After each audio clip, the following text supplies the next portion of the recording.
What is up, everybody? Welcome back to another episode of the MMA show here on Run Pure Sports YouTube channel. Thanks for joining us. As always, you know me, I'm Draftcheat, back after missing 2 weeks ago show with the bad back, DC's bad back, but it's feeling much better. We're back here breaking down UFC Fight Night 211. I've got my two normal companions, of course, Title and Keg. I'll start with you, Keg. How you doing, man? Doing well, man. It was nice to have the week off last week and not have to grind all that tape, but excited to be back. Absolutely. Title, how you doing? It was not nice to be off last week. My Saturdays are not the same when fights are not on my screen. I didn't know what to do with myself. But yeah, I feel like it's been a while, DC, since we've done a show. 2 weeks ago, you're gone. Last week, no UFC. And yeah, with the NBA wrapping up, I'm on the free shows. You're on the premium shows for MLB. So excited to talk some fights with you. And the show has been very profitable, I think. So excited to keep it up. 14 fights. And yeah, there should be some fun. Yeah, some of these UFC Fight Night cards are a little bit weak, especially in terms of depth. But I do think there's some pretty good fights on this card overall. So one that I'm looking forward to, as we usually do. Obviously not as good as a pay-per-view card, but like Tyler said, we'll take fights over no fights. So with that, 14 fights to talk about. Let's get into it.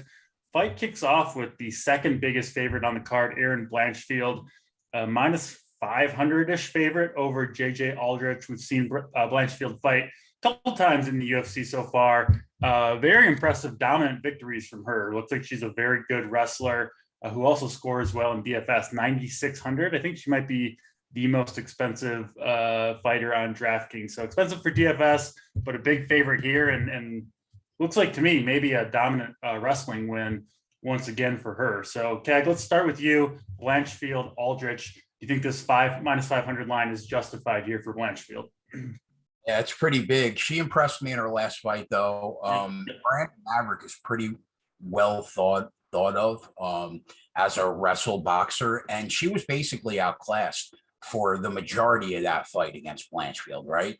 But Blanchfield is still really hittable. She basically has no striking defense at all, but she's a true wrestler. She has solid cardio and suffocating top control.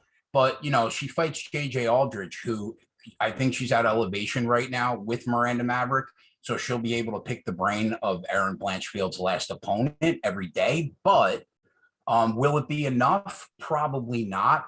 I think that JJ Aldridge is a better striker probably than Blanchfield, and that's where it ends. But these aren't men where a gigantic striking advantage means a ton. It means a lot less here. Yeah. And JJ Aldridge, I feel like these women's fights where it looks like one of the two is a wrestler and should be able to take the other one down.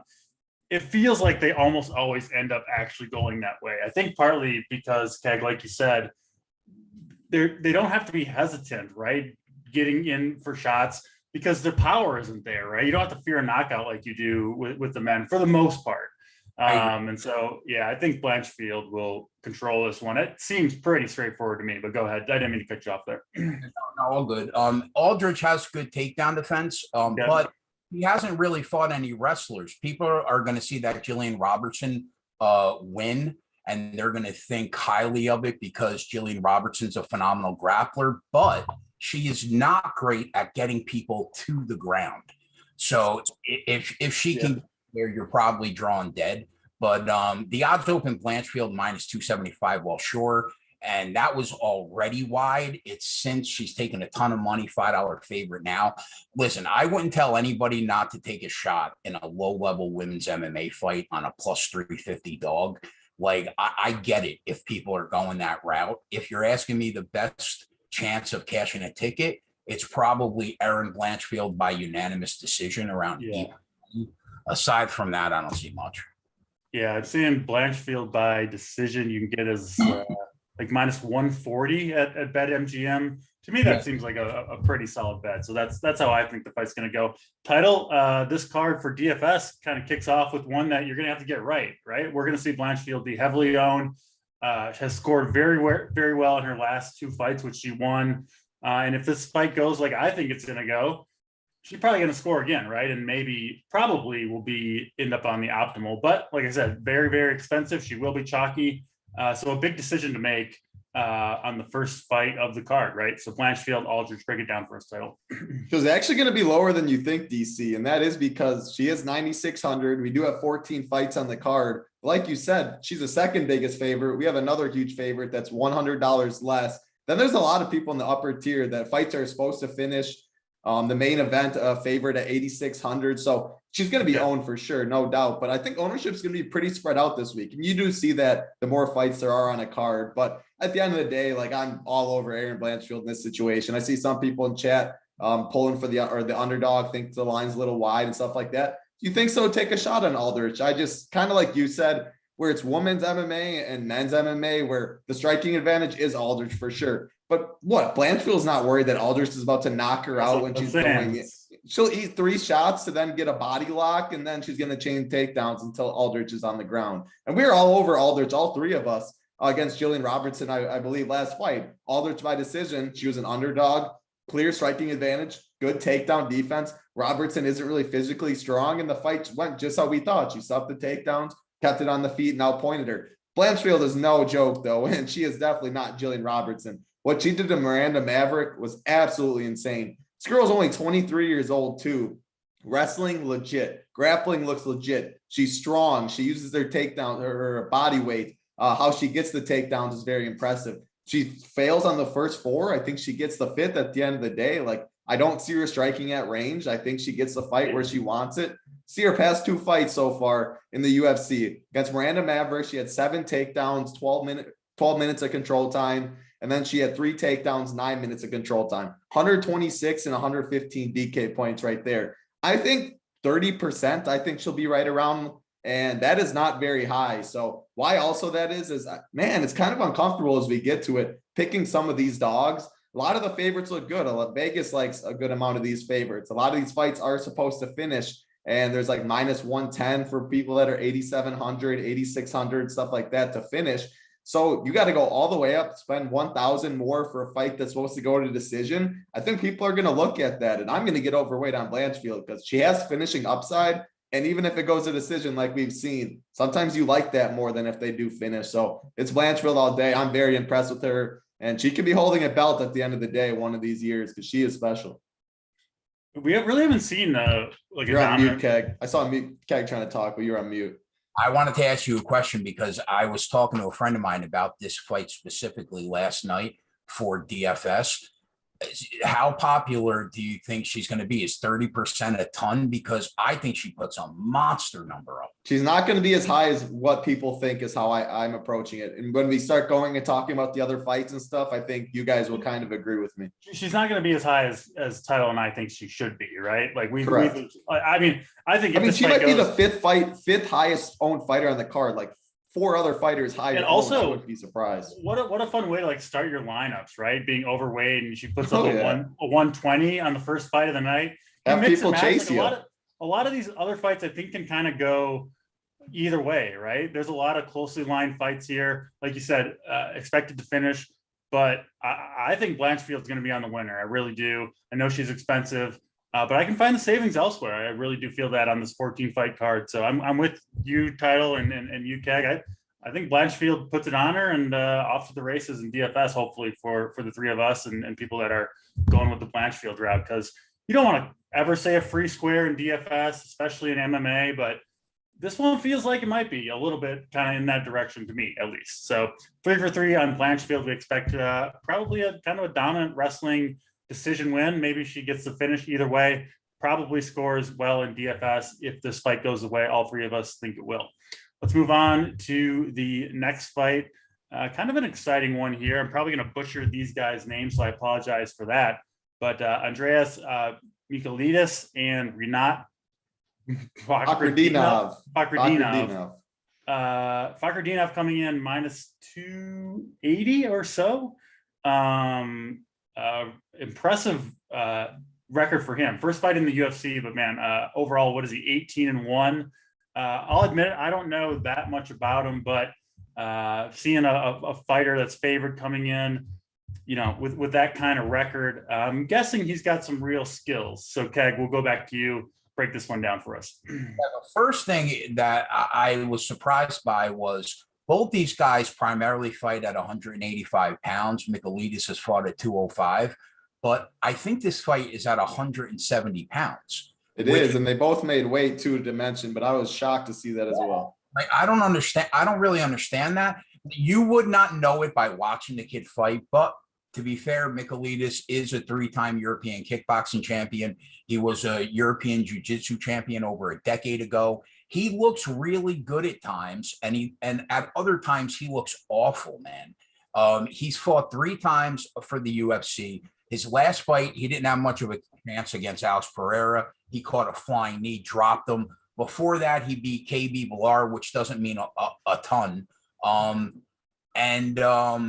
From what I've seen of the kid, you know, his cardio isn't great. His chin isn't great. He throws huge swinging hooks that don't really seem all that technical. He does have solid leg kicks, but he's always moving forward. Striking defense has a ton of holes, and he's really hittable. Now, Rinat Fakhretdinov looked good on tape, yeah, but the level of competition is really suspect. Knocking out guys like Eric Spicely in 2022 means nothing. Half the Run Pure subscribers can knock out Eric Spicely probably. He doesn't have many wins against people that I respect, Fakhretdinov, and that's my problem. But that doesn't mean that he doesn't get the job done here. He throws a bit wild himself. He's usually walking forward. He does have rock solid top control wrestling, but you never know if he's going to use the skill set to get the edge.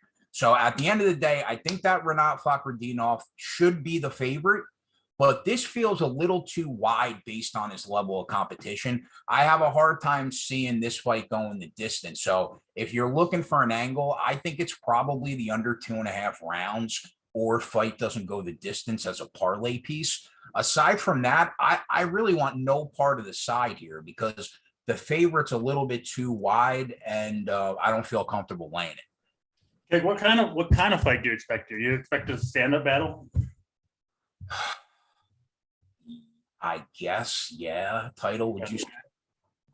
Yeah, Title, go ahead. What kind of fight do you expect here? And then, yeah, DFS, talk that too, of course. Yeah, I mean, you see Fakhretdinov and you see he's Russian, so you think he's just going to be a mauler on the ground, but he's really not that at the end of the day. Right. I mean, he can't get the fight to the mat stuff, but I'm expecting this to be on the feet until someone gets knocked out.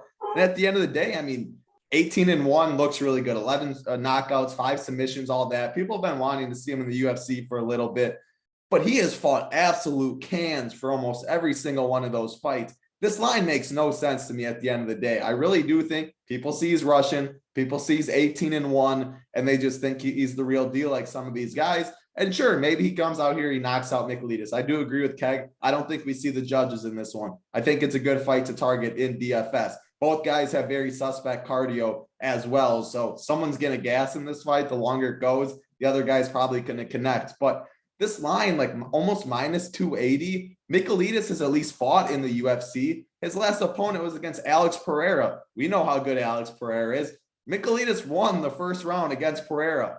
Granted, he did come out with a good game plan, used his wrestling chops a little bit. After the first round, he had no cardio at all, so he got knocked out in the second round. But we're talking about Alex Pereira. I mean, he's about to go fight Sean Strickland. He's the favorite in that fight. He wins that fight, he could be in line for the title fight next. Whereas you're talking about Fakhretdinov, who's fought complete bums. So I'm fine picking a side on this one at the plus money, like plus 230 for Mikolitas in this fight, plus 235 I see on FanDuel. Like, that's just a spam dog shot at the end of the day. Of course, you lose these more than you win them, but I will take this spot every single time. And I think the line should be what, minus 180 maybe? Like, you can't even see that much tape on Fakhretdinov at the end of the day either. There's no reason that he should be this big of a favorite. I think it's people seeing Russian, people seeing the last name, people seeing the record, and just assuming that's how it's going to go. I don't think Mikolitas is very good at the end of the day, but man, he's been in the UFC. He's won a UFC fight. He's the guy people will probably remember his first fight against Modestas Bukauskas in the UFC. It was a close first round. He goes in for a takedown with like 10 seconds left for no reason, takes a couple elbows, like the back of the head, the temple, very questionable. Then he's laying back against the fence, and the dude opens the door, so he falls backwards, and the ref calls the fight because he thinks he's like unconscious or something. The worst UFC debut, the most tilting thing ever in Discord. Then he beats an awful KB Bueller. Dude got cut right after this. Then he fights Pereira, but he's at least fighting UFC guys, whereas Facardino's fighting bums. So this line's too wide in my opinion. But I do think we get violence. So I'm not fading Facardino. I play 150 lineups, but I'll be overweight on Mikolitas for sure. You must have a lot of Mikolitas if you think this fight's gonna get a finish inside the distance. He's an underdog. He'll be one of the lowest owned. I'll be like overweight. Blanchard at 9,600. So yeah, Mikolitas makes a lot of sense there. I think from a DFS play. Keg, go ahead. It seemed like you wanted to say something. I was just going to say, I think that everything Title said is 100% accurate. What worries me is that Modestas Bukauskas' only win of the 4 or 5 fights in the UFC was against Mikolitas, which is he didn't even win. Like, it was literally that first round that was competitive. Like, it could have went both ways. Those elbows, and then the dude opened the door and he fell backwards. Like, if you're leaning on the fence and someone opens the door behind you, you're gonna fall. Like, I throw that one out personally. I guess. But I mean, he's plus 230. Like, those. I mean, it's not a coin flip fight. The Title. I get the sense that door opening cost you of course, change. Of course it did, and it's so tilting. Yeah, you can tell. There's going to be another fight we get to that I'm going to have a story, and you're going to know it cost me because I don't forget about those things. But yeah, it's so tilting. Yeah, I could tell by the way you're talking about it that seemed like a pretty big favorite that cost you a little bit of money. I don't even think he was a big. I just had a stand on. I don't even know if he was. Yeah, it was tilting though for sure. We'll keep it moving. 14 fights to talk about, so we do got to move on. Next fight on the card: Zhalgas Zhumagulov and Jeff Molina. I really haven't been that impressed by Zhumagulov, frankly, over these last few fights. Interested to hear your guys' opinion on him. And then Jeff Molina has looked pretty solid these last two, coming off a couple of wins. He's heavy volume, has scored well in both of them, 1 finish, 1 decision. And he is minus 180 or so, is minus 190 is Jeff Molina. We'll start with you on this one, Keg. Molina and Zhumagulov. What do you see here? Yeah, I agree. It's hard not to like Jeff Molina. He's at the best gym in the world with Krause. His training partner's Brandon Moreno every day. So there's a ton to like about the kid. He throws volume. He never gets tired. And if you give him the type of fight that he wants, I think he could pick you apart on the feet. But there are some big red flags, man. Number one, he only defends 3.7 takedowns out of every 10 attempted. That's not a good sign in a division that has phenomenal wrestlers, especially when we haven't seen him deal with physicality in that division all that well. And aside from that, he absorbs 6 significant strikes per minute, which is a ton. But it's very hard to keep up with the pace that Jeff Molina sets, especially in a three-round fight. When you're landing 120 significant strikes in the 3rd round, you're going to beat a lot of fighters in the division that simply cannot keep up with that kind of pace. So eventually, I'm gonna fade Jeff Molina because I do have my concerns. But I'm not sure that Zhumagulov is the guy to do it against, right? Zhumagulov is a stiff man. I don't know. I think Molina is going to pour it on him with volume here. I agree with you. I hear Title laughing, and I don't know. I'm pretty good at reading Title, but I don't know if he just agrees with me or not on this one. So we'll find out soon. But go ahead. I think that Zhumagulov is probably going to be able to get Jeff Molina to the ground a couple times. But Molina, to his credit, does work his way back to his feet. And that should be enough, I think, in the end to get the win over Zhumagulov, especially if Molina can continue to put that output out in the 3rd round. So he opened a minus 200 favorite, looks offshore. He's taken about 25 cents. Am I on mute? Oh, no. You're good. I think the line seems fair. But I'm not laying that number on either of these guys right now. So if you had to pin me down, I lean towards Molina by decision at plus 125. Aside from that, it's probably a pass for me. Title, let's go to you. What are you laughing about over there? Before I break it down, I want you to see how good you read me. Which side do you think I'm on? Am I on your side with Molina or am I on Zhalgas? This one I'm not sure on. I'll go Molina. I think you're smart enough to be on Molina here. Yeah, I'm on Molina. I am. Yeah. I wanted this fight, so it was minus 155 on DraftKings. The line came out a couple days ago, and I wanted to hit it. This is where I don't live in a legal betting spot. I have to go through a lot of hoops, all this and that. So I just, at the end of the day, didn't pull the trigger. Of course, you see the line sitting like minus 200 now, so it hurts. But man, this dude has looked like a complete stud so far. He's only 24 years old. He's only had 2 UFC fights. So I'm not saying this dude's a future title holder. At a great gym. Yeah, exactly. At a great gym with James Krause. And you just don't see, like in his UFC debut against Iori, you just don't see what he did. He landed 18 significant strikes in the first round, 44 in the second, and he landed 120 out of 213 significant strikes he threw in the third round. You just don't see that. That is absolutely insane cardio. In his 2 UFC fights and Contender Series fights, he's averaging over 8 significant strikes per minute. So he is absorbing a lot because he's fine just sitting in there trading, and he knows I have better cardio than you. I'm going to throw more volume than you, and I'm going to break you at the end of the day. I'm with you on Zhalgas. Like, I feel like the public is way higher on this guy than I am. I will say we're talking about stories. I said I got another one for you. Well, this is another one that every time he fights, it just tilts me because first card back from COVID, Millie Maker up top, the Usman Masvidal. No dogs win on this card. I am on Zumagulov. He won the fight against Rolian Paiva. I'll go to my grave saying that. There is no doubt he wins that fight. He wins. RPS, myself, we're up there for big bucks. Instead, the loser of Max Holloway Volkanovski, the fight stacks on the main event. Yeah, I get toasted, of course, because you need first in MMA. So tilted. He won that fight against Rolian Paiva. Then he loses to Amir Albazi. Amir Albazi is a good fighter. No shame in that. Beats Jerome Rivera, one of the worst fighters to walk in the UFC. He's out. Then gets starched by Beneil Cop. Beneil Cop's good. But so at the end of the day, the level of competition, definitely better for Zumagulov than Jeff Molina. But just from the eye test alone, like who's going to be winning minutes in this fight? Jeff Molina is. Zumagulov is not going to be outlanding Jeff Molina on the feet. I do worry about Jeff Molina's takedown defense a little bit. You have to expect him to be getting better from fight in and fight out, though, with James Krause, with his age. And what does he show? Also, I wonder if the stats back this up, but to me, the smaller fighters, the 125ers, which is this fight, those guys can get up better, right? It's hard. I was just going to say, he gets up every time he gets taken down. It's hard when you're a giant heavyweight to get up off your back, but when you're 125 pounds and you have massive cardio and you're obviously training hard and everything, he'll get up. Yeah, he doesn't accept any position on the mat. So exactly. So like those takedowns, again, judges, like, man, like what do judges even look for nowadays? Who knows? But you got to expect, you get a takedown, they don't do much with it. Molina pops up to his feet. That's not going to count for too much. And it's not like we see Zumagulov come out here and just chain takedowns, do that. He stands on the feet more times than not. So he's very durable. I'll give him that. Yeah, Beneil Cop knocked him out in the first round last fight. No cop can knock anyone out. So I'm not saying he's not durable anymore because of that, but I just think Molina's better everywhere. And I will say Zumagulov is going to get ownership in the lower tier. He's going to be one of the more popular dogs.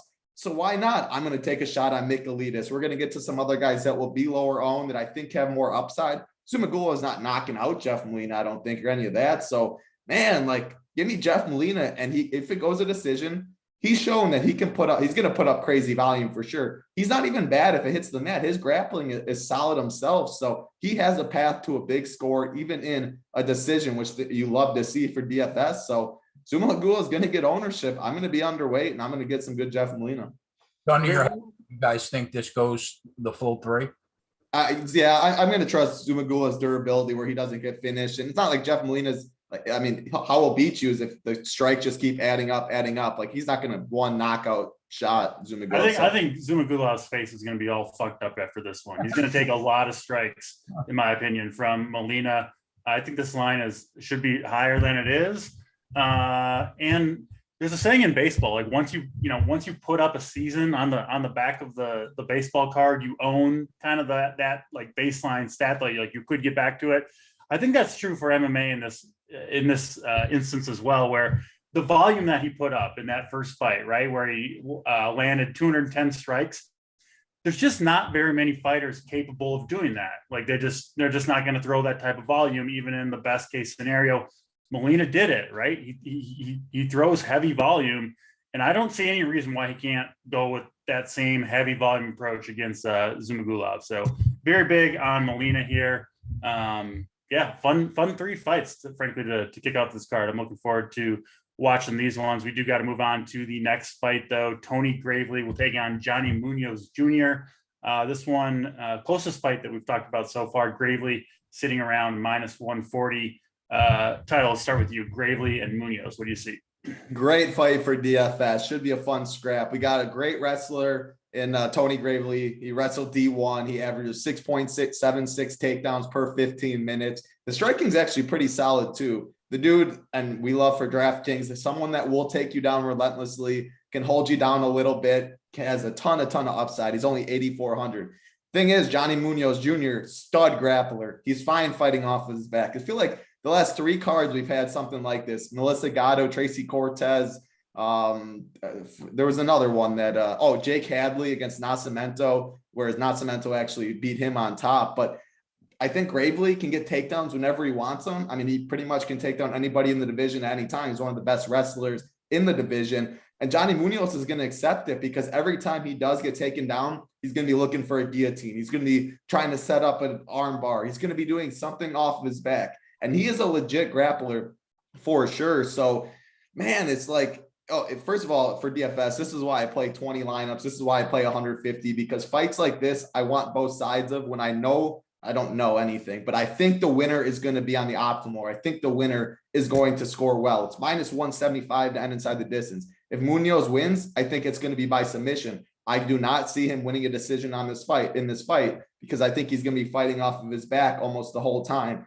Both these guys striking, like, they're fine. They're not like bad strikers by any means, but I don't see this fight playing out on the feet for too long. Gravely's either going to fight off the submissions. He has been submitted 4 times in his career, which is a concern. Munoz could definitely get a submission. I wouldn't be surprised in this one. I'm going to go with the route, though, that Gravely stays safe on top. The whole camp he's been training for, you have to avoid this.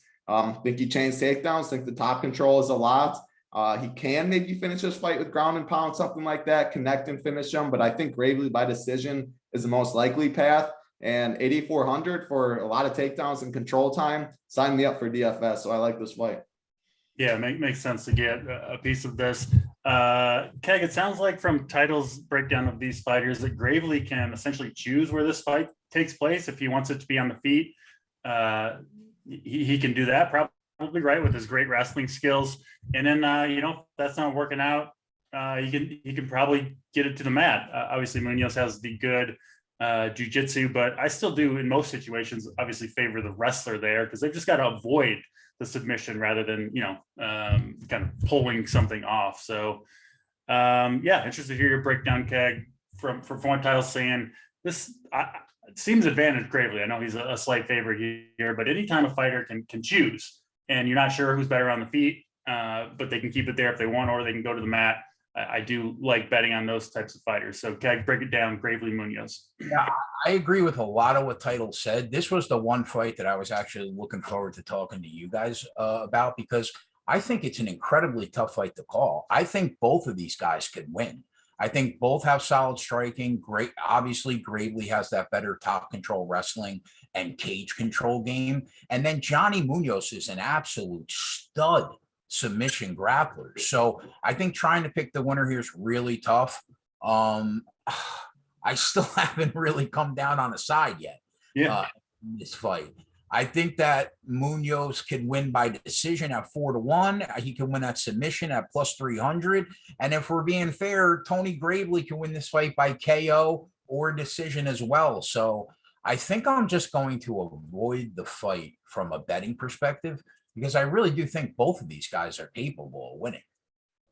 Yeah, that makes sense. I do lean Gravely myself, but like Title said, in DFS, I think it makes a lot of sense to have exposure to both of these guys. But yeah, my lean is Gravely. Let's go to the next fight. Benoit St. Denis and Nicholas Stoltz, I believe. St. Denis, a -160 favorite. Denis is 8,500 on DraftKings. Stoltz is 7,700. Keg, let's start with you on this one. What do you see? Yeah, the last time that we saw Benoit St. Denis, Aleksandar dos Santos basically legally manslaughtered the poor dude in the cage and put an ungodly amount of awful damage on him.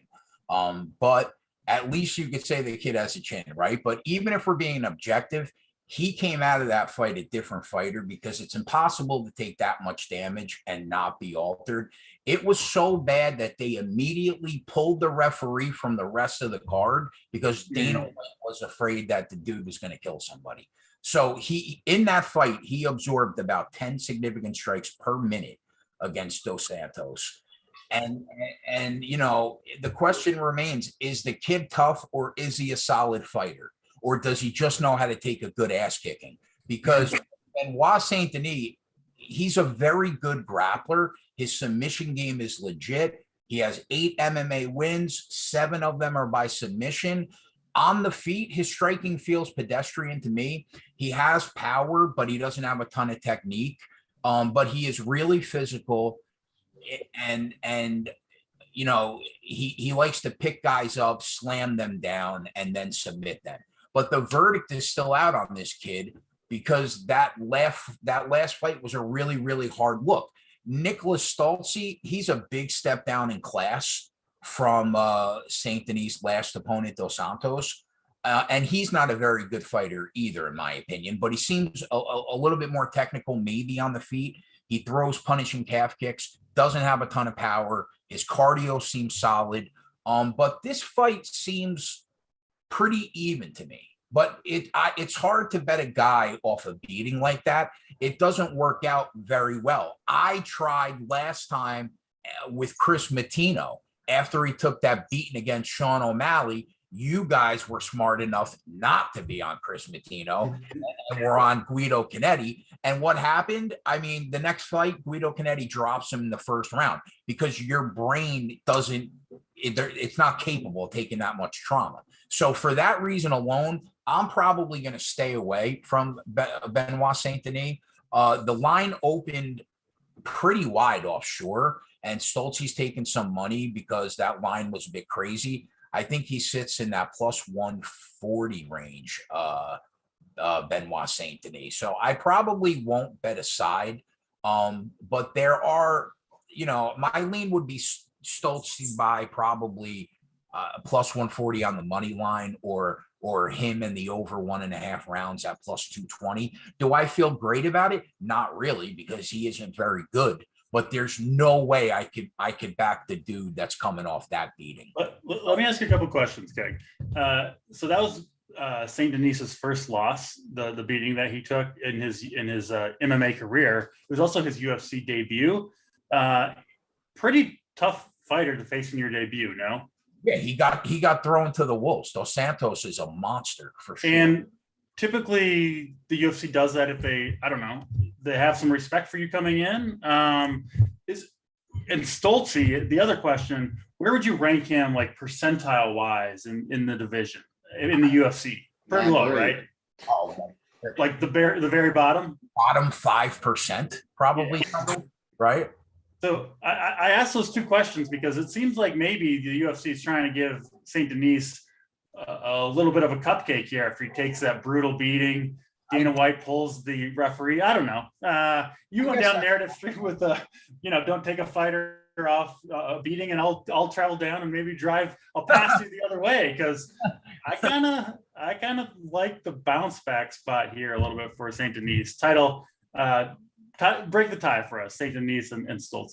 Well, the line helps me break the tie when, like, I'm with Keg. I mean, we saw what Tony Ferguson would happen when Justin Gaethje gave him a life-changing beating, and he hasn't looked the same ever since. Chris Matino takes all those shots. He comes out, Guido Canetti flatlines him. Like, this dude legit, the fight should have been called 10 times in that fight. Like, you don't take the beating he took. And he's too tough for his own good at the end of the day. He started mixed martial arts in 2019. He was in the French special forces, the army, for the French. So he learned a lot there. He trained BJJ and did stuff like that, but he was not a mixed martial artist until 2019. So like at the end of the day, I looked at that fight. I'm like, man, this dude is just way too tough. But you cannot do that every single fight. You cannot take all that damage. Your brain eventually will just shut off if you keep taking that damage. And I'm worried about him in this one. Like, I really do think it could be like the Guido Canetti fight, or it could be like Tony Ferguson, where he just can't take shots like that. I don't think Stoltz is great by any means. His last fight was awful. Jared Gooden steps in on short notice, flatlines him in like 1 minute. I give Stoltz the advantage on the feet. I think he's the better striker. Saint Denis, his grappling looks solid, but like, man, can he muscle his opponents to the mat? He definitely could not muscle Dos Santos to the mat. Anytime he tried, Dos Santos shrugged him off of him, then just started piecing him up more and more. It's just minus 155 plus 135. And I think Saint Denis has so many questions to him. He's coming off a life-changing beating.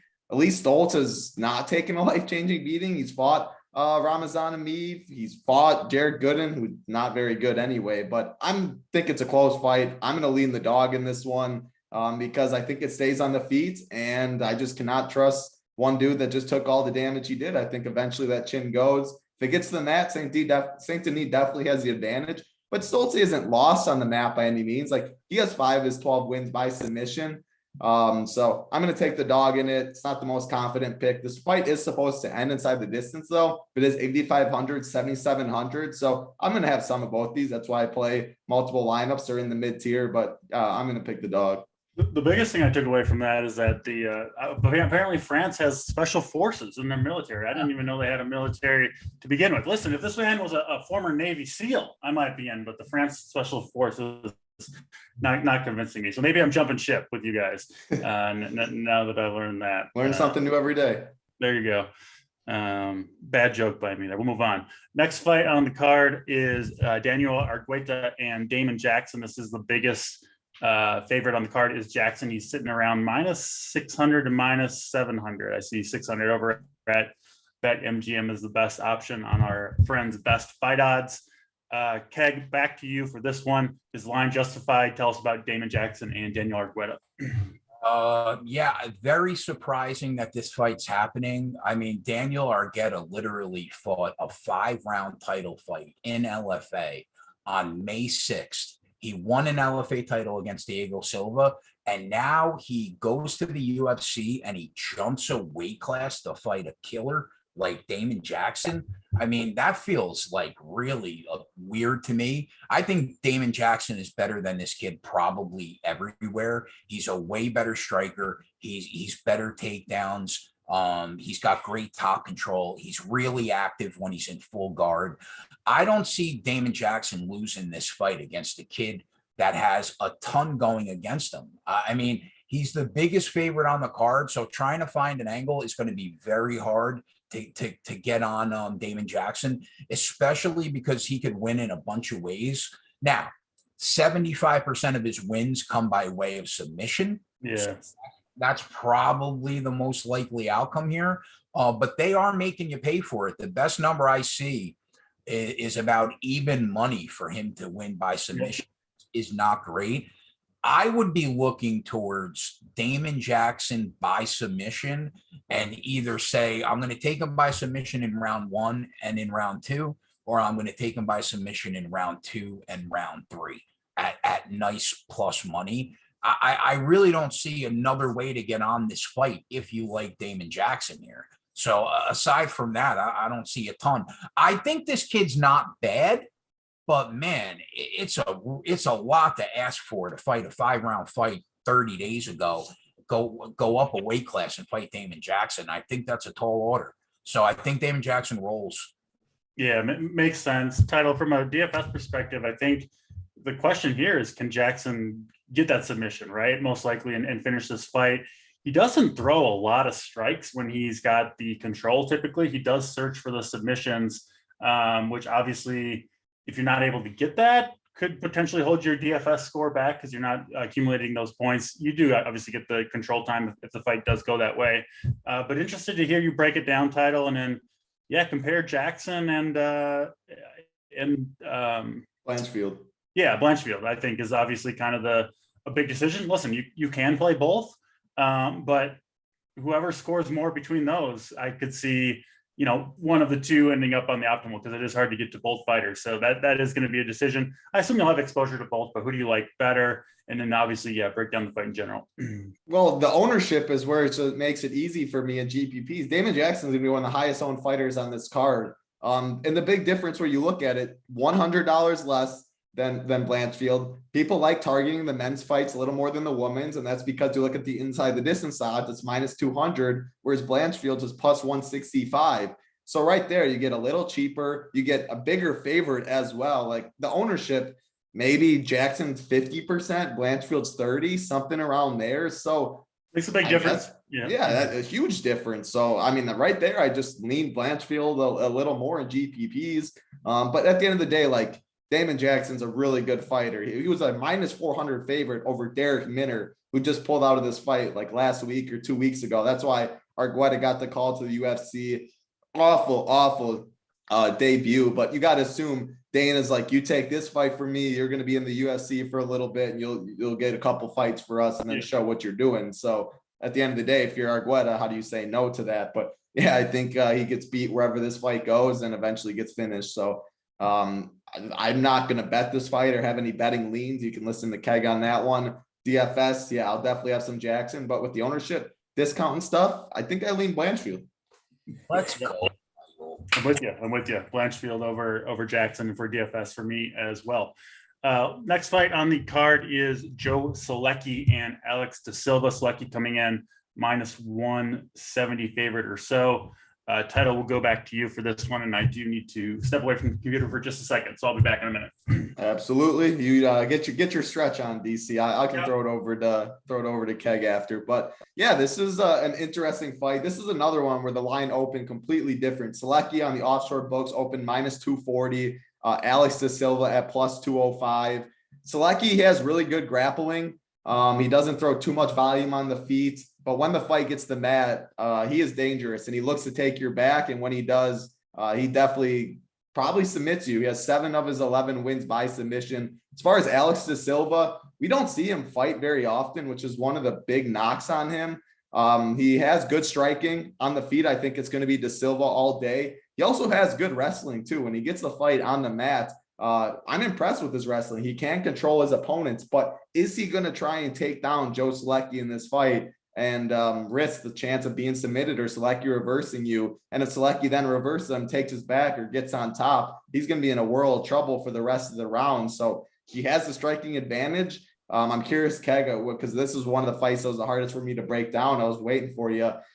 Is he going to take him down? Because if it's on the feet, I think he does have all the success. The big thing with him too is his cardio is not good, and that's a big concern. I think he wins round 1 in this fight, which is why I do have more interest in him than I do Solecki and DFS. Solecki's 8,800. There's a lot of people in his range that I think have first round finishing upside, and I just think De Silva wins the first round when he is fresh. I think he is the better fighter. He can keep it in the spots he does want to keep it in, whether it's him on top just being a blanket, whether it's him just staying on the feet. So he wins round 1, but if he looks bad in round 2, man, or if he looks bad going to the stool, it's a live bet Solecki spot for sure. I'm going to lean the dog in this one. I think the 1,400 price difference on DraftKings does give me give me that extra push because I'm not too confident. It does make me feel better. Minus 240 now being down to minus 165. I get the dog with the striking advantage in this one, and the big striking advantage in my opinion. Solecki does not throw a lot of volume. De Silva has more power.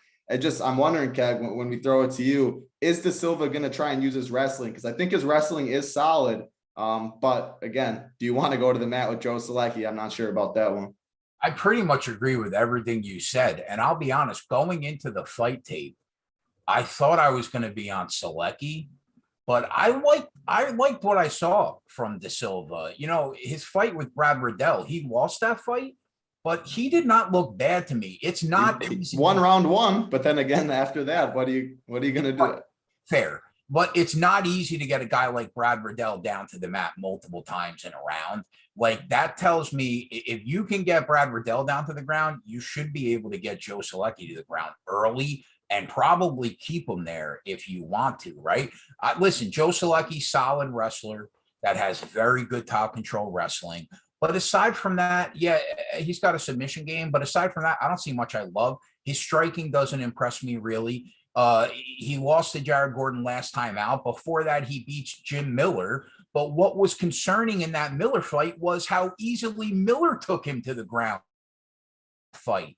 So I think the best attribute that Joe Solecki is going to have in the fight, you nailed it, is the cardio, I think, first and foremost.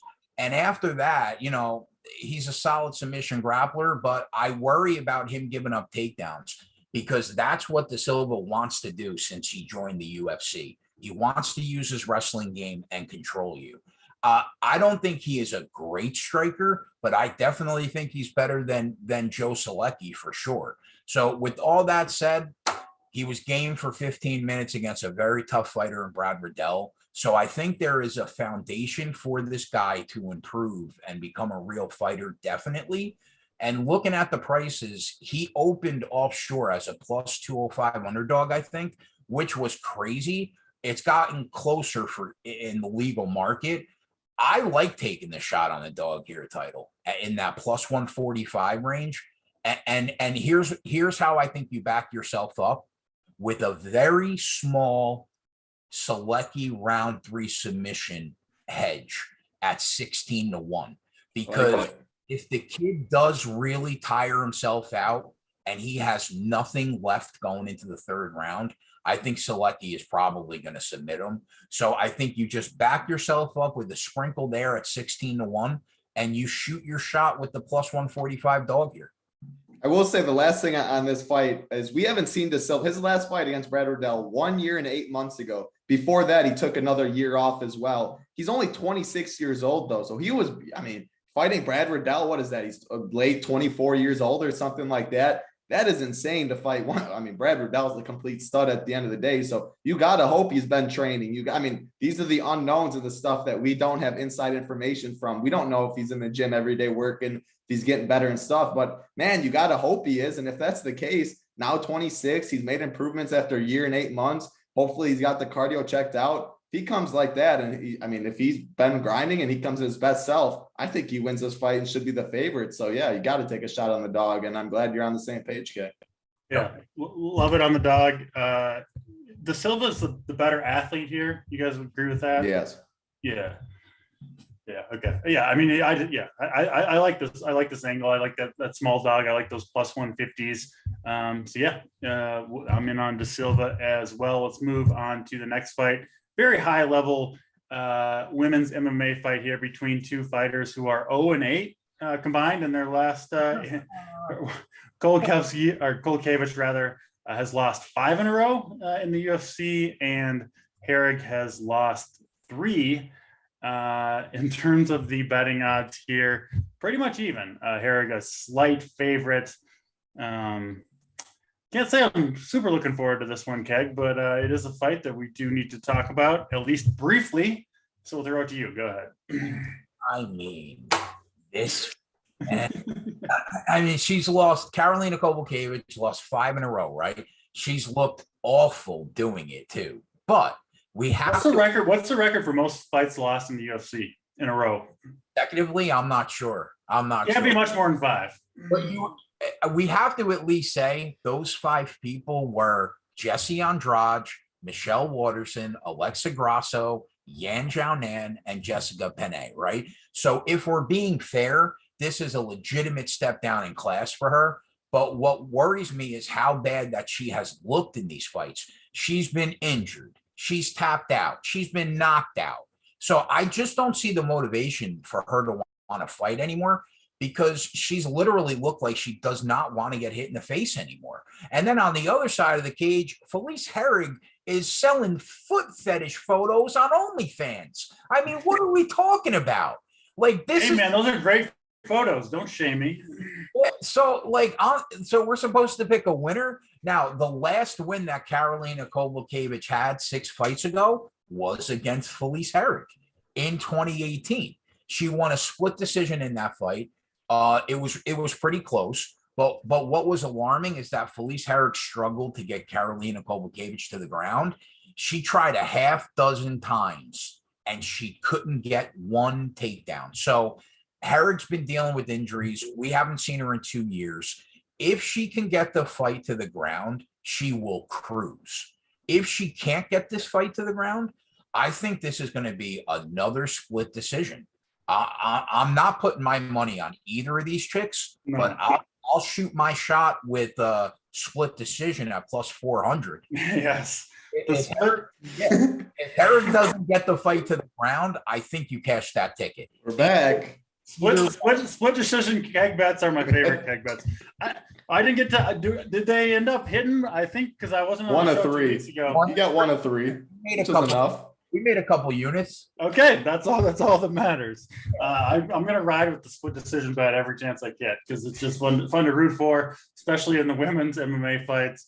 I don't really have anything to say about this fight personally, and I'm not probably gonna play it in DFS title unless you can convince me otherwise. So go ahead and try if you want. I got something more interesting. It looks like the longest losing streak in the UFC was BJ Penn at 7. Is what I found.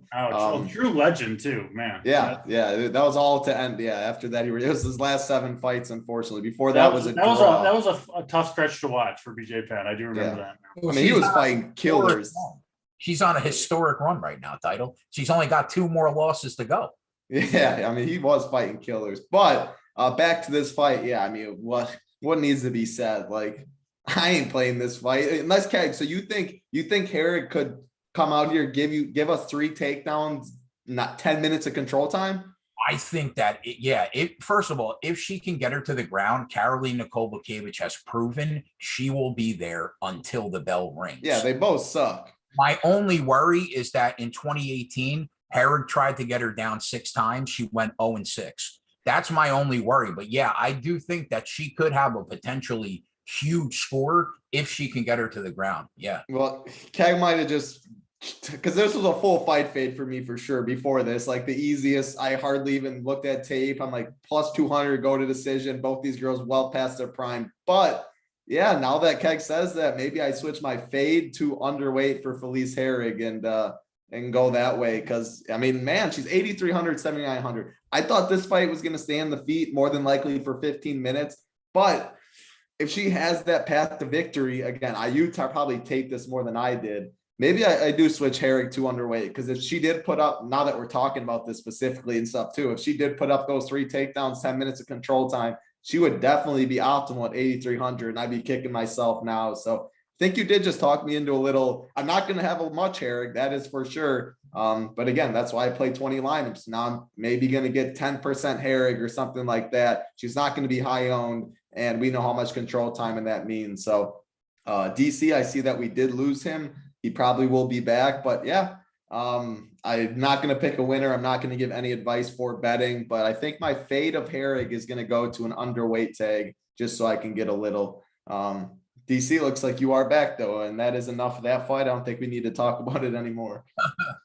I wasn't expecting you guys to still be on that fight when I came back. Well, it's Keg talked me into a little. He said Herrick has a path for 3 takedowns and 10 minutes of control time, and it's low level women's MMA. We know if we know how one-sided these fights can be. So I went fade to a little underweight at 8,300 because now I'm talking about it for 3 minutes, way more than I thought I talked about this fight in general. If she did do that, DC, I'd be kicking myself for not listening to a Keg a little bit. So. Yeah, I guess I'm on board. I'm on board with the Herrick pick, mostly because I'm convinced now that Dana White is throwing BJ Penn a bone, is going to let Kowalkiewicz lose 8 straight fights in the UFC and get BJ Penn off the unwanted throne of most consecutive losses in UFC history. So Herrick, the pick for me with 0 technical analysis behind it. All right, let's move on to the next fight on the card.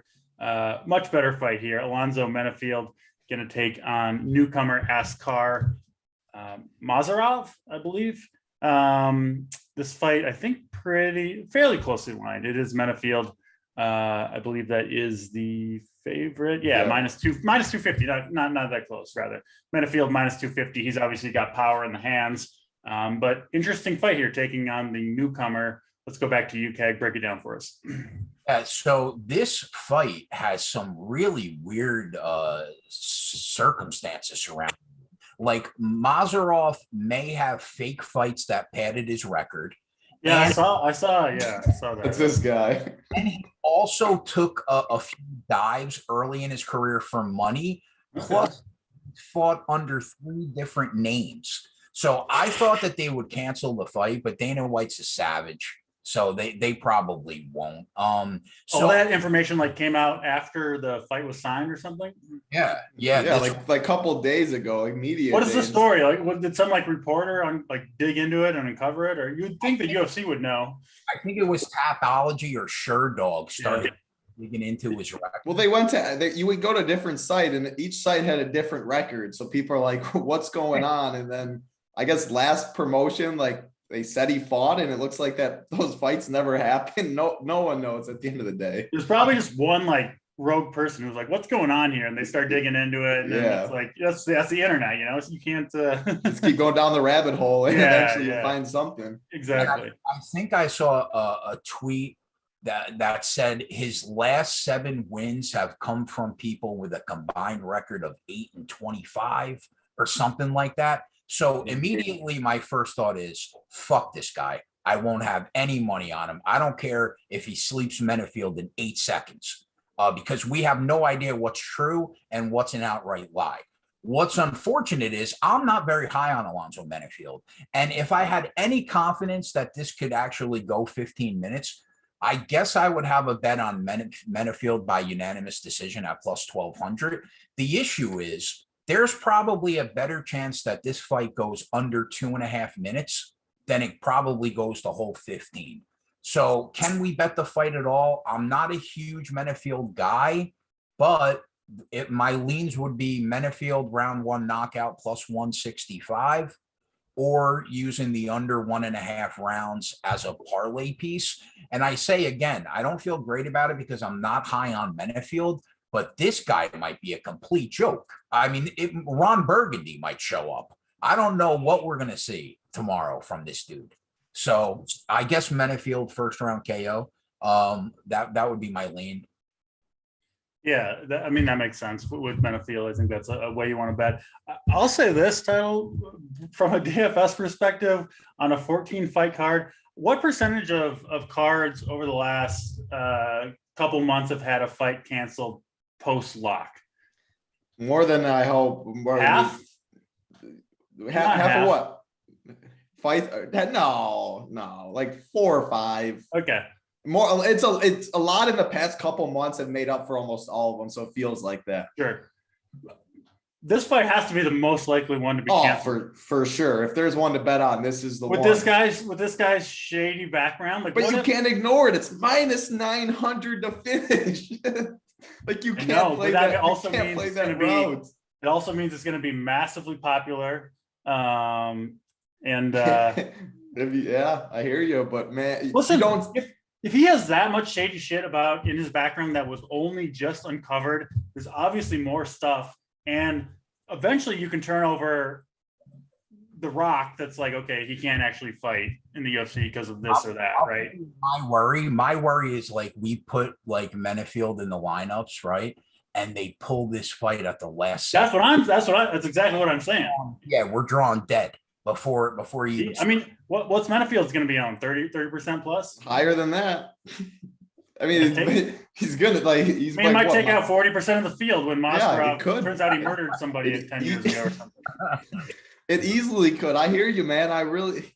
At the end of the day, though, like this this dude, just how can you back him? Like it was minus 135 Menefield earlier in this week. The live, like we saw that line on DraftKings. I almost just went all in at minus 155. And then I was looking at it, I'm like, man, like, do I really want to lay that on Alonzo Menefield? Like, we've seen that. So then I finally was debating how to hit it and stuff. And someone in Discord, I saw he's a Keg Live member, Run Pure Bets and Run Pure Sports. I think it's Soup777 or something. He dropped like the tape about Alonzo Menefield's press conference and stuff. And he's pretty much like, man, like, do I want to like assault this dude? Like, is this going to like, he knows this other dude is not on this level to fight. Like this, like, he's like, there's levels to this. Like he's going to realize once he walks in this octagon, like this is the highest level. Like, you can just tell how confident he is and how he probably can get the job done however he wants. And do you really trust Menefield's like opinion on that though? I mean, I think Menefield gets him out in the first round. I'm very confident in it. I went with the route of submission. Soup kind of hinted at that as well. I think this could be just like the Fabio Chiron fight where Menefield went, he got a very, very early takedown. He submitted Chiron like it was nothing very early in the fight. This Nazarov dude, he has power, it looks like. So he's live on the feet. It looks like he has nothing off of his back. There was a fight where he took an elbow to the face, started bleeding a little bit, and then just started tapping out. He literally started bleeding and he tapped due to strikes because he didn't want to keep fighting. He's a quitter. I think Menefield, if he wants to get the easiest, why is he in the UFC? Good. Well, he's this fight. It was supposed to be Nick I always get the last name wrong. Ngannou or whatever. It was supposed to be him against Alonzo Menefield. Then Nick pulled out, and then they got okay.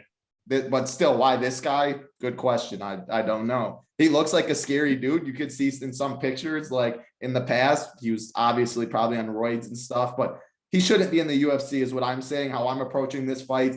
I think Menefield, when I got plus 550, I see the line is like plus 400 at some places by sub and stuff like that.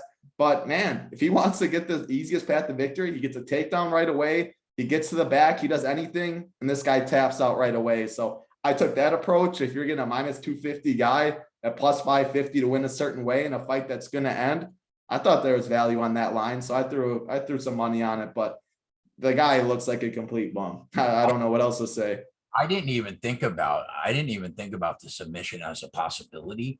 But if you want to take Menefield in round 1 instead of round 1 KO, he's even money to win the fight anyway in the first round. Maybe that's the better. I didn't even really think about submission. He's actually plus 175 on FanDuel, if that's a thing, and that is a really good line. Plus 100 on DK. Best fight odds showing 175 on FanDuel.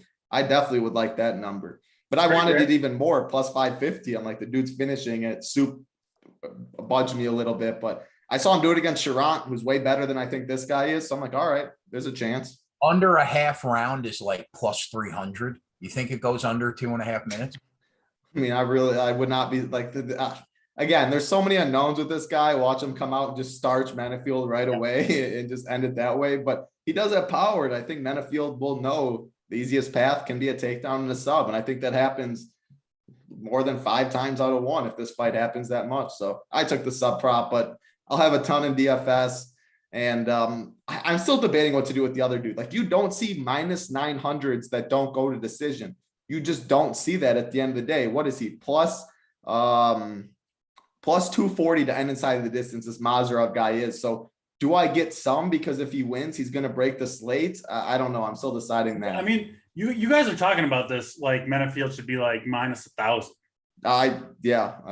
This line still surprised me. I mean, I just don't know what level his opponent is on. It sucks that I'm not high on Menefield, because if I was, I'd put my whole bankroll fading this guy probably. People don't want to lay that much on the unknowns of someone like this, I think is why it's at. But I think he looks like a minus 1,000. I really do.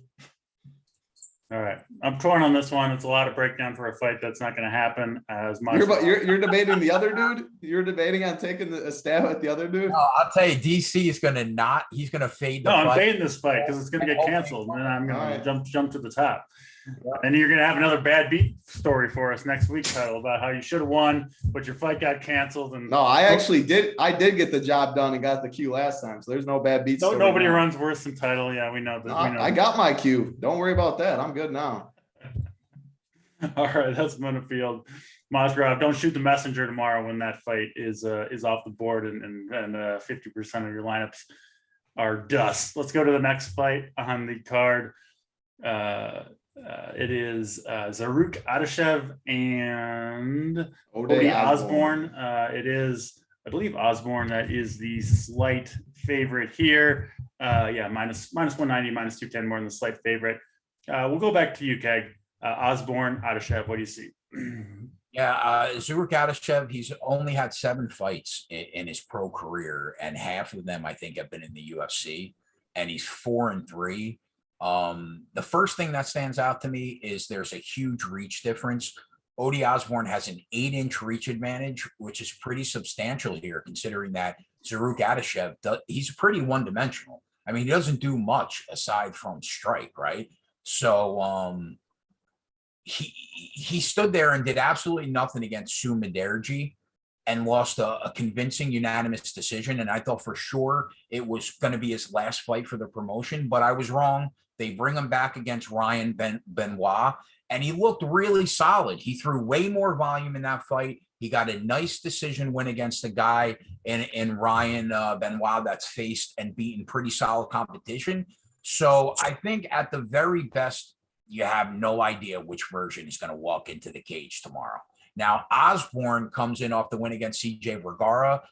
He was just the better striker for the first 10 minutes, and he survived the last round because he gassed his out, right? Is Ode Osborne all that special himself? No. He seems pretty one-dimensional to me as well, although he does go for takedowns at least. He's not great at getting them all the time, but at least he threatens takedowns. But I always worry about a guy that wins decisions when he's been outlanded in a fight because he lost the third round so badly. But I'm going to pick him to win the fight. He opened offshore minus 280, which is absurd. Adeshev took money, which you would expect that. But even still, Adeshev sits minus 180. And it's still a little, wait, no, is Ode Osborne minus 180? Yep. Yeah, and that's a little too rich for my blood. The KO prop is like minus 150 on Osborne. That's still a pass. But it's split decision season here at Rum Pure Bets. And because I'm telling you, bro, Ode Osborne, what he does is he wins the first round soundly, he edges out round two, and he loses the third round when he guesses out badly almost all the time. If that happens, and Adeshev comes in looking like he did in that Ryan Benoit fight, the greasy split decision at plus 600 is in play. I'm telling you, and I'm probably going to bet it because Ode Osborne's MO just sets up for split decisions. So I'm probably going to be on the split here at 6. Well, now I'm getting excited for this card with a little split decision parlay. Get a big old number out there. We're back. Maybe we can match Title. I'm going to make a call right now. You got the shipper on the 150 and the big one tomorrow. I feel it coming for you. You don't need to feel bad for your comment to me. That's No. I was gonna say it at the end of the show, but I'll say it now. So I appreciate that. Riding with Title in general. As long as he doesn't have 100% Menefield, he's got a chance to get to the top. But break down this one for us, Title, Osborne and Adeshev. I like that split decision call with Keg and this one. I really do. And that's a lot of the reason because I like the dog in this one a little bit because this is the thing. So Ode Osborne, this line opened up minus 280 for Ode, way up there. And this is another line with big line movement back the other way. On the feet, so Zaruk Adeshev is a kickboxer. He's been a professional kickboxer for quite some time. He had since 2013. He had a 16-3 record. And you can tell when he fights, he throws nasty calf kicks. And you guys know me, I am a sucker for calf kicks. You beat up that front leg or you have no cardio. That's the two things. Cardio, calf kicks. Can't do anything when your cardio's gone. Can't do anything when your front leg's beaten up. Adeshev throws very nasty ones. Ode's got some skinny legs. On the feet, yes, Ode has a big reach advantage. He has a height advantage for sure. He does have more power in this one, but that leg is going to get chopped up when it stays on the feet, which I absolutely love. However, this is the thing where I think Ode Osborne, if he showed me that he wrestled more or went to his ground game more, I think his ground game is solid. I think his wrestling is solid. Adeshev, as a kickboxer his whole life, those guys cannot adapt to the ground game, especially off their back against good grapplers. If Osborne takes the easy path in round one, I think he could get a takedown. I really think he could finish Adeshev in round one on the mat, whether it is ground and pound, whether it is a submission that he finds, all of that. But you just can't trust him to do that. If this fight stays standing for 15 minutes, I think it's a pick 'em. And that's why split decision written all over it. If you think a fight's a pick 'em on the feet, a split decision is very likely. Then you're talking 8,900 for Ode, 7,300 for Adeshev. In a fight that I think is a pick 'em when it's on the feet, got to lean the dog in this one with that. So I think Adeshev can beat up those front legs or beat up the front leg. Ode has the power. Can he knock him out? Maybe. But yeah, you saw him slow down against CJ Vergara. I think he slows down. The movement will be compromised at the end of the day. And I think it's a probably better live betting situation for me for Adeshev because O'Day does have the finishing round one upside if he does take him down and absolutely demolish him. If it looks like it's going to be on the feet and we know he does slow down, then it's a hammer Adeshev, and you probably even get a bigger number. So that's my favorite approach to it. I like it. I like it a lot on the breakdown on Osborne and Adeshev. We'll move on to the next card. We've got a fight back in the women's division. Is it Karine Silva? I'm not sure. Making her UFC debut here against Poliano Botello. In terms of the odds, it is pretty close. Silva actually a minus 125-ish favorite. Keg, break it down to us, this main fight card between Silva and Botello. You don't often see female fighters that have 14 wins, and all 14 are either by knockout or by submission. She has 9 KO wins, 5 submission wins, and only like really top-notch caliber women do that, right? But the verdict is still out on this girl. She has real power, and she throws with bad intentions, but she puts everything into her punches, which usually from the tape I saw leaves her severely gassed out in like the late second and pretty much the third round if it gets there. She can roll. She's really active off her back, and she's just a dangerous finisher in general. Poliana Botello doesn't really impress me. The only thing I think that she has going for her here is she's a UFC veteran with experience. But what worries me is her hand speed is crazy slow. She doesn't throw combinations ever. It's always one and done. And if she gets taken down, she will be there until the bell rings 1,000,000%. So it's hard to get her down because her takedown defense is okay. But if you get her there, she's there. So I hear everybody talking about the fact that Silva was losing the Contender Series fight until she won it.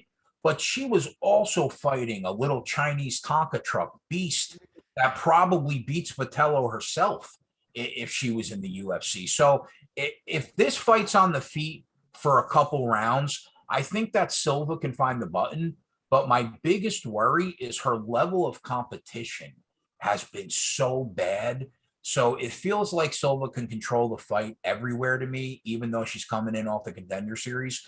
Because I just don't rate Poliana Botello very highly, but the cardio and fight IQ are still huge question marks for Silva. She's raw. We still have to see more of her. I think that she could find the button in the first 8 minutes of the fight. But here's the thing. On the flip side, and I think this is why this is a sneaky fight in DFS, if she gasses out badly in that second round at the halfway point in this fight, she can find herself in a position where she is so exhausted that she gets finished herself.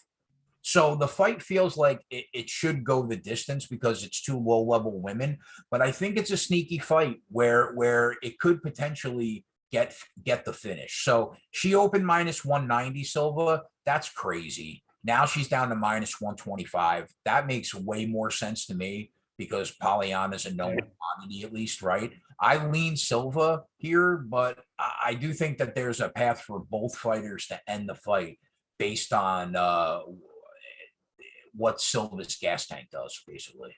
Yeah, that makes a lot of sense. I do wonder, like women's MMA, just the technical skills of the women is obviously much newer than men's MMA, and they just like haven't quite caught up. Obviously, the athleticism difference is there, but I do kind of, especially in these closely lined fights, favor the unknown and the younger fighter, which is Silva here, just because we know Botello just doesn't really have much, and I just kind of think the younger generation of women's fighters, they're going to be better than the older fighters. So just a general point there. Don't necessarily know if that's true or not, but just something that I think could make some sense. So Silva probably over Botello for me. Title, break it down for us. Yeah, I mean, I don't have too much more to add than what Keg really said. Like, this is one of those spots where, usually I like fading the person coming in off of the Contender Series with the person that's at least had some UFC fights. But then you look at it, the person that had UFC fights, what has she shown me? Absolutely nothing. She looks awful.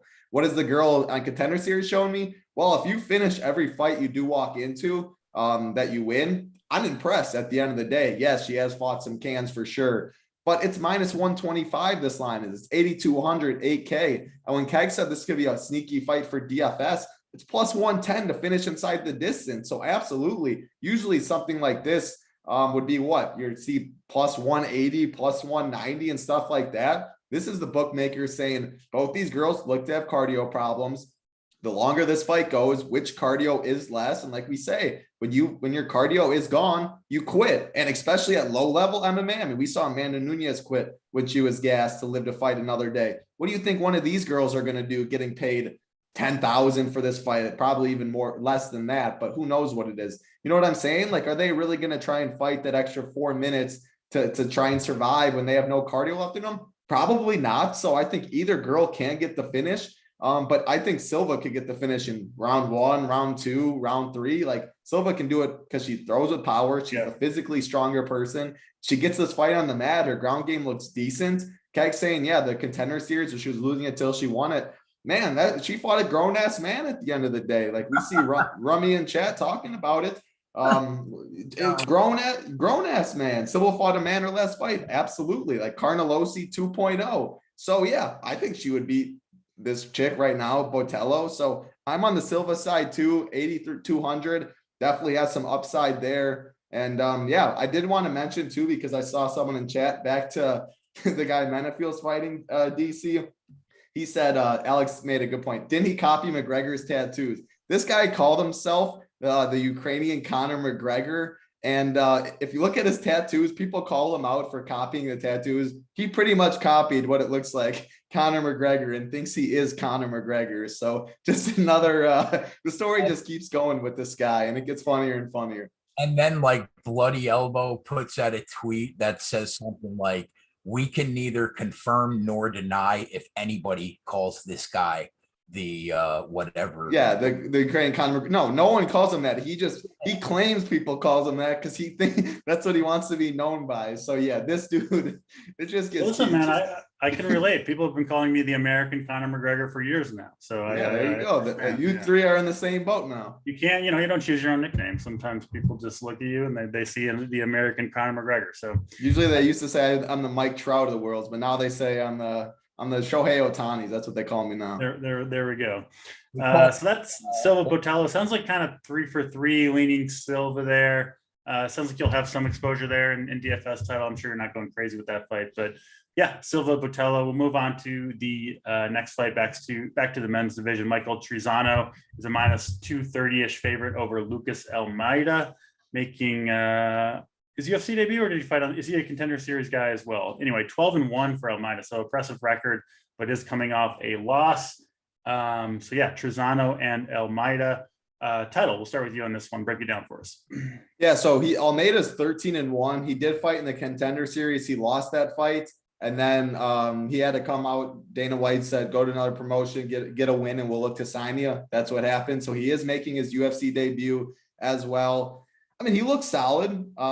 He's taking on Mike Trizano. And the thing is, this is where, like, just DFS wise, Mike Trizano being 9,100, Almeida being 7,100, and Trizano not being a finisher. He's 3-2 in the UFC, and his wins, he scored 65, 65, and 59 in his 3 UFC wins. I just can't get to that at 9,100 when he's in a range full of killers. So if I'm not playing him, well, on a card that I do like a lot of favorites and that I don't love, I mean, I've said actually a decent amount of dogs that I do like, but there is some that I'm just absolutely not playing at all. I'm going to have some Almeida for the price. I think he's going to be low owned. Trizano's always in a lot closer fights. Pretty much all of his fights are pretty close. So if it's a close fight against Almeida with a 2,000 price difference, Almeida looks to be solid on the feet. He looks to be solid on the mat. I don't think he's going to submit Mike Trizano by any means, but his striking looks fine. Trizano's boxing and stuff's fine too. I think the most likely outcome probably is Trizano by decision, but we see how bad these judges can be. And if I get a 7,100 dog going into a close decision with the judges, sign me up for that at the end of the day. So I guess it's more so I'm not really playing Trizano, so I'll take a shot on the dog at a 2K price difference. Is how I see it. Yeah, that makes sense. 7,100 for Almeida. If he performs well and gets the win, that's going to be a big boost to your lineup. So I don't mind that call. Let's go over to you, Keg. What do you see between these two guys? I'll be really quick here. I basically agree with everything that title said. Now, I lean Trizano probably wins here, but I wouldn't have bet him at the minus 185 opener. Never mind, like minus 225. I agree with title. If he wins, probably by decision in that plus 120 range. If I knew that he was going to walk into the cage and do nothing but chain takedown attempts for 15 minutes, I would bet him here. But he does not pull the trigger anywhere near as much as I would like him to there. So I'm going to pass, but I'll say my lean is Trizano by decision at plus 150.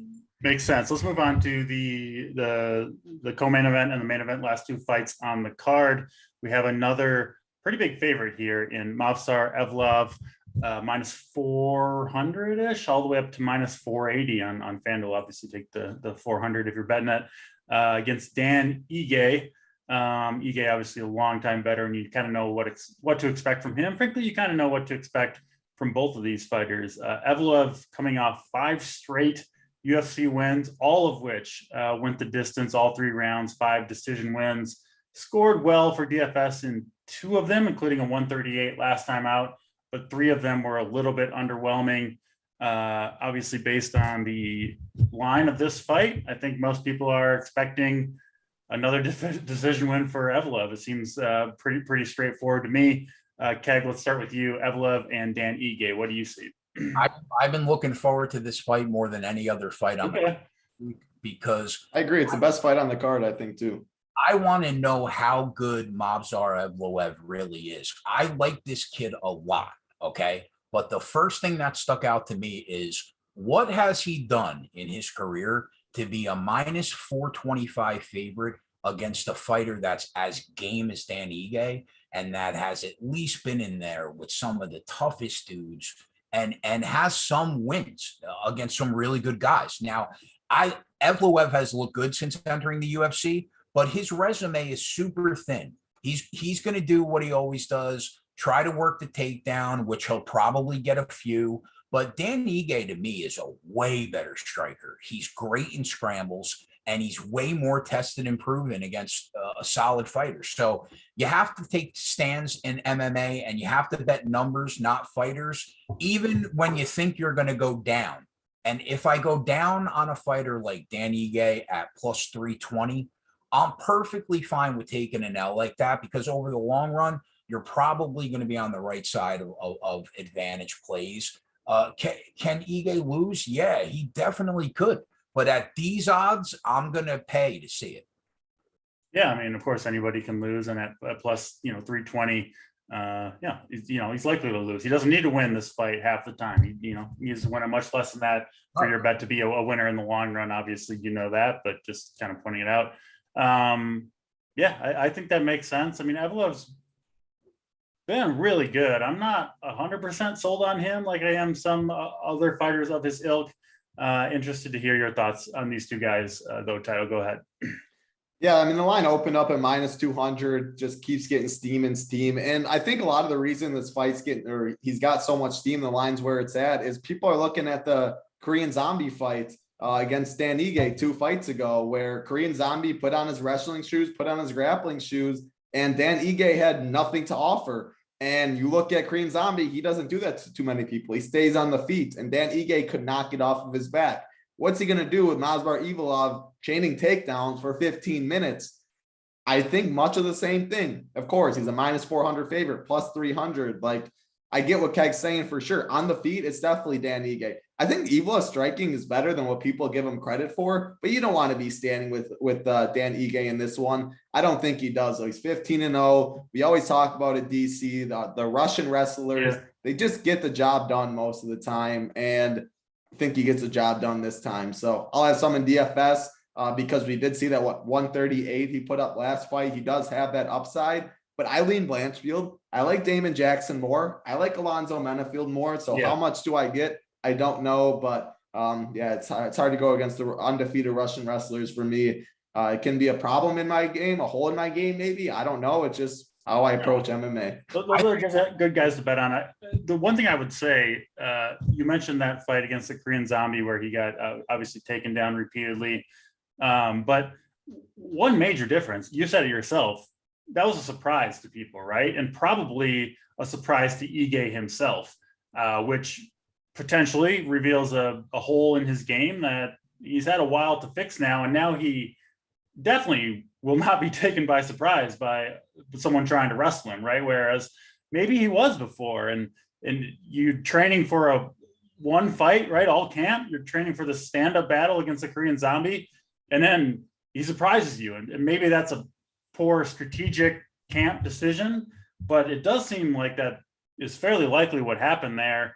This fight, he knows what to expect. And we know how a lot of those go, though, DC. Even no, I know. I'm just saying, these guys just they just do something different. But the thing is with Evlov, his cardio, he slowed down last fight in the third round against Akeem Dawodu. If he slows down in this one, maybe live bet Dan Ige at plus 1,300, 1,400, whatever it is, if he drops the first two rounds, something like that. Just to be clear, I'm betting Dan Ige, expecting to probably lose. Well, yeah, you have to at this number. Yeah. I agree.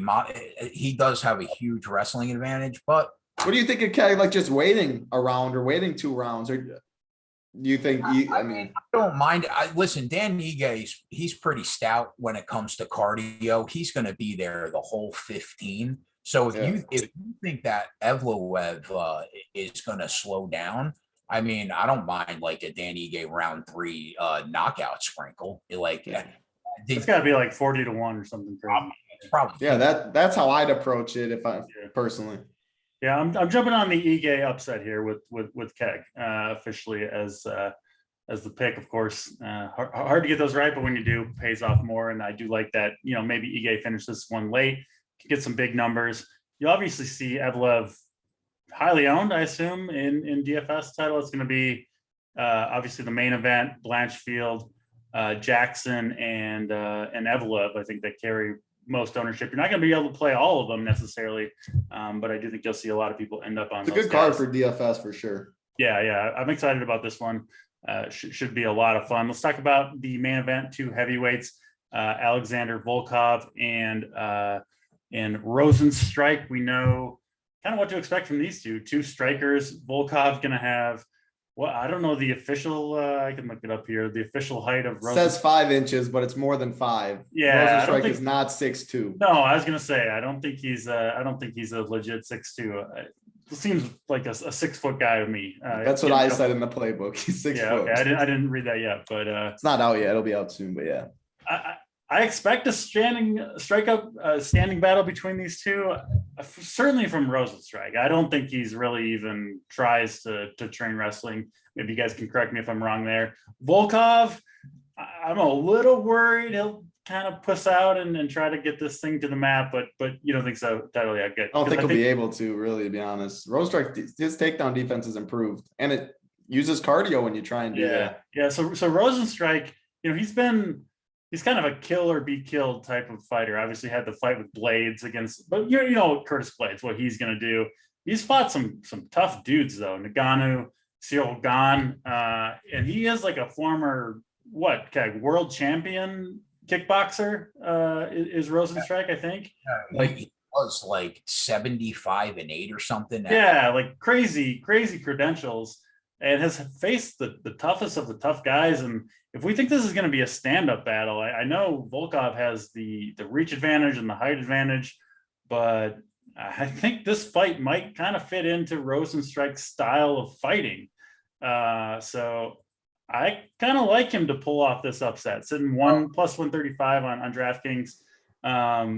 Keg, you're laughing. Well, DC, before we even threw it to Keg, you knew if he was on Volkov over Tom Aspinall, he can't jump off now against Rozenstruik, right? I told him when we broke down that fight that was a loser. Well, we both told him. I mean, that we were all in on Tom. Yeah, Keg knows a lot more than I do, but that was clearly a losing bet at the time. It was clear before the fight happened, and it was very clear after the fight.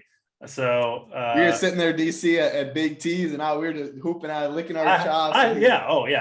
There was no doubt about it. Yeah, you and Hoop shipped.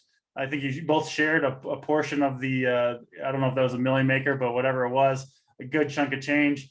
And I hope Keg is on his guy Volkov again here. He was wrong last time; he'll be gone again. Go ahead, Keg. I may or may not have been the only idiot that bet Volkov in his last fight on the show. He couldn't deal with the speed or the power of Tom Aspinall, right? He lost fast. He looked really bad doing it. He's a good heavyweight striker. He's put on size the last few years, and it's worked out for him. Rozenstruik, we last saw him at UFC 266 against Curtis Blades.